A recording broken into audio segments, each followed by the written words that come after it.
Hi, my name's Neil Meredith, Principal of the Australian College of Ministries.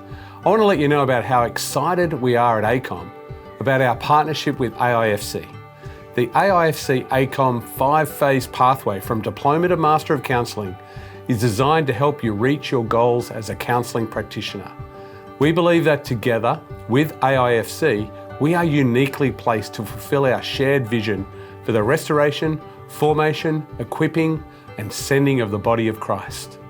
At ACOM, our heart is to see people and churches flourish and the kingdom of God advanced as students and leaders are equipped and released to thrive as disciples and lifelong learners who respond to the needs of their communities.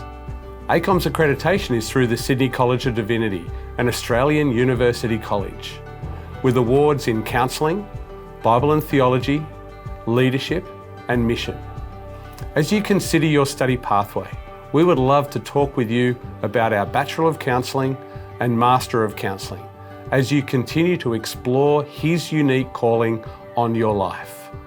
Over the course of your studies, you will hear more from AIFC and ACOM about this pathway, which will include some professional development opportunities on a range of relevant and interesting topics.